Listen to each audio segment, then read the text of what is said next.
So imagine you're an 80-year-old woman and you're walking down the subway, you just got off the train and you're going home after a long day of bingo or whatever, and you get knocked over and some dude takes your purse and he takes off running down the subway with your purse. You're like, oh my god, my purse, my purse. You got your medications, your money, everything, your entire life in your purse.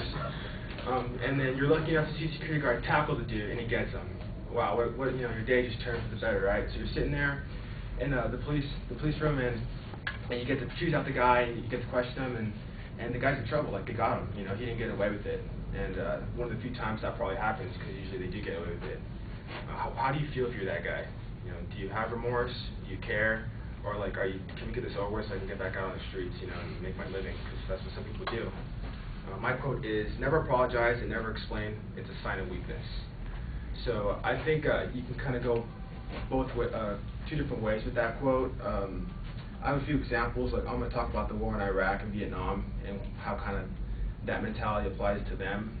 How they really were never fully explained. They just kind of ended up being apologies, and we're still living one of those apologies today. Second, I'm going to talk about gangsters, even modern day gangsters back to the gangsters of the 20s. Those guys had no remorse, and they continue to do what they do today. And third, I'm going to talk about police officers. How what they do influences our community, but the outlook from the public is often pessimistic, even though they're just doing their jobs. So like the war in Iraq and the war in Vietnam, the war in Vietnam was a big hoax. It just ended up being a big screw up, really, and all it's really been is just a big apology. I'm sorry all your sons died. I'm sorry our soldiers never came home. I'm sorry they're still lost in the Congo. Even now in Iraq, now it ended up being like, I'm sorry. We're not looking for Obama. We're not looking for Osama. We're looking for oil. My bad. I'm looking for Obama. We're looking for oil, and it's like, you can't really explain what it is you're doing now because it's a sign of weakness. If you're the United States, you don't want to think you're not fully involved in what you're doing or whatever. I'm not really big on political issues, but that's just kind of an example that came to mind. The second one is gangsters, like the gangsters from the 20s, Al Capone and all those crazy Italian gangsters. What they did and the influences that they had, how they controlled the neighborhoods is really something kind of crazy if you think about it. How they had their little armies and they never really went into depth on how they actually did it. Now we know, like 80 years later, but it's just a big explanation now, and there was really never any apologies for all the people they killed and all the drugs sold, and it just kind of happened, and it's just kind of in history now. And then police officers today, like they just do their job and they arrest people, and like the Rodney King thing, it was never really fully investigated what it is that happened, but the outcome ended up looking pessimistically, even though it might have been for the best. So I think that it's best we look at things and we really analyze the apologies before we accept the explanations, so that we have a grasp on people, because some people have no remorse and they get away with a lot more than they should. Thank you.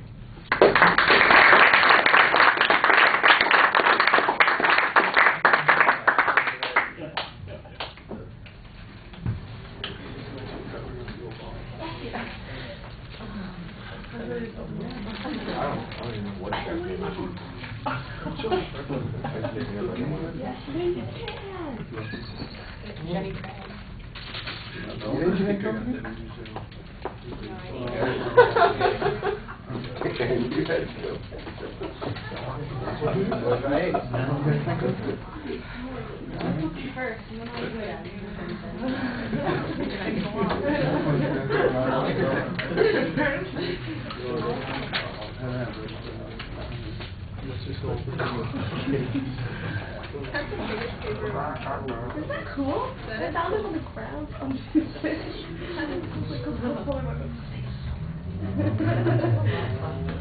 What?